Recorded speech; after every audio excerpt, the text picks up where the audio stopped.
Rafael, aproveitando que você falou sobre isso, quais são as perspectivas, então, para o setor de proteínas nos próximos meses?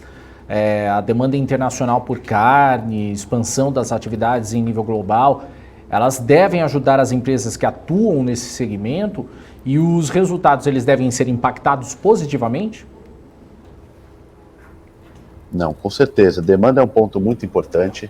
Assim, aí eu posso falar não só para os próximos meses, tá? Acho que de uma forma estrutural a gente deve ver a demanda por carne crescendo e a gente tem aí China como principal player nessa história, né? O consumo per capita ainda tem muito espaço para crescer em muitos países, principalmente a China, que tem sido cada vez mais importante no trade global de proteínas, tá? Agora, olhando para os próximos meses, tá? Eu acho que, assim, como eu tinha mencionado, depende muito da proteína que você estiver olhando e para cada mercado. Então, eu vou separar aqui em dois, tá? Quando a gente pensa de Estados Unidos, que é onde a JBS está mais exposta hoje, a gente vê um cenário muito positivo, tá? A gente vê o cenário de bovinos lá indo muito bem, com uma alta do preço da carne, tá? Muito forte, e ao mesmo tempo o preço do gado, que é custo para ele, não subindo tanto, tá? Tendo uma alta bem leve. Então, assim, aí a empresa trabalha com spread, que a gente chama, que é essa diferença do preço da carne contra o preço do gado, que é o custo dela.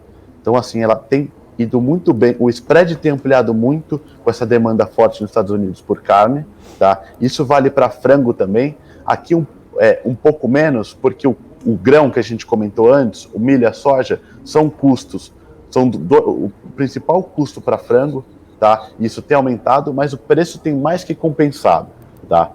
E aí o porco é a única proteína que eu diria que está um pouco mais complicada nos Estados Unidos, porque a febre suína africana, o que aconteceu na China, puxou os preços globais do gado suíno para cima, tá? E esse repique que deu de febre suína africana no começo desse ano, lá na China, teve esse efeito na hora de você comprar o porco vivo, tá? Então, assim, das três proteínas eu posso falar que o frango e o bovino estão indo muito bem, tá? E agora, se a gente olhar para o Brasil, o cenário não é o mesmo. Por quê? Porque a dinâmica do boi aqui no Brasil está um pouco diferente. A gente está com uma oferta menor de gado, e com uma oferta menor de gado, você tem um preço do gado maior. Aí o frigorífico vai comprar o gado para fazer esse abate e vai ter um custo maior. O preço da carne está subindo no Brasil? Com certeza. Mas o spread não aumentou, tá? Na verdade, tem player hoje trabalhando com spread negativo até, tá? E é importante dizer isso, porque com o fim do Corona Voucher e talvez uma demanda mais fraca por carne, a gente pode ver ainda uma queda de preço de carne para frente, tá? Isso não está claro ainda, isso assim, tem muitas pontas soltas ainda antes de a gente afirmar que o preço da carne vai cair, mas como qualquer item de consumo, a perspectiva para frente também não é tão favorável assim, tá? Então a gente tem um spread comprimido para preço de bovino e para frango também in natura, o custo de grão tem subido muito, tá? A gente pode fazer a mesma comparação de que custo subindo, preço subindo, mas menos que o custo, tá? E aí o que está indo muito bem é processados no Brasil, tá? Alimentos processados, que é a BRF, por exemplo, que tem uma exposição muito grande a esse segmento, e aí a dúvida para frente é se esse volume vai se manter, tá? Assim como a gente fez o paralelo lá em cerveja. Rafael, aproveitando só isso que você estava falando sobre a carne, que a gente viu que tem o abate dos bovinos, ele caiu nesse primeiro trimestre, mas o de frangos e suínos já cresceu bastante. Tem a ver tudo isso, tem a ver com a sua resposta em relação a tudo que nós estamos vendo?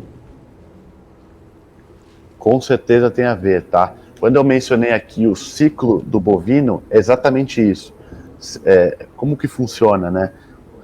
Quando o preço está favorável, mais pessoas retêm. E aí você tem menos oferta de boi. Quando o preço está desfavorável, as pessoas vendem o que ela tem de estoque de boi, o preço cai mais ainda. Então isso que se acentuam os ciclos, tá? Então, quando a gente pensa que o preço do gado subiu, você tem mais criadores estocando esse gado, vamos dizer assim, para conseguir produzir mais, tá? Então você tem ainda mais uma falta, já tinha uma falta antes do animal. Isso acentua ainda mais essa falta. Sobe o preço do boi e a gente tem menor abate, entendeu? Esse é o movimento.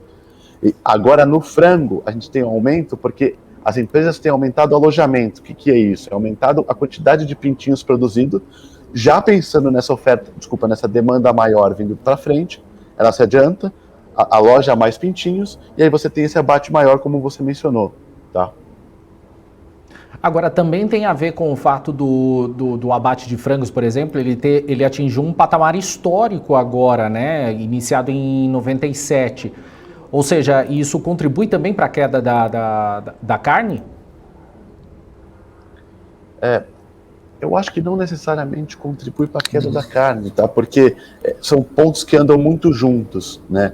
Assim, a gente realmente não tem tanto boi no pasto para conseguir abater mais. Talvez assim, eu diria que o aumento do frango é mais uma consequência da redução que a gente está vendo em bovinos, tá? As empresas veem a demanda de todos os, vamos dizer, os subsetores, né? Ele está sempre pensando à frente, quanto que vai ter de abate de carne bovina, perfeito, quanto que eu posso abater então de carne suína e de carne de frango para conseguir compensar esse aumento de demanda que eu vou ter. Tá? Então acho que assim, tudo anda muito junto, tá? Eu não consigo atribuir a redução do bovino ao aumento do frango com o suíno, tá? Na realidade é o contrário, né? É o do bovino, né, em relação ao frango, né? Perfeito, sim, dá para dizer que sim.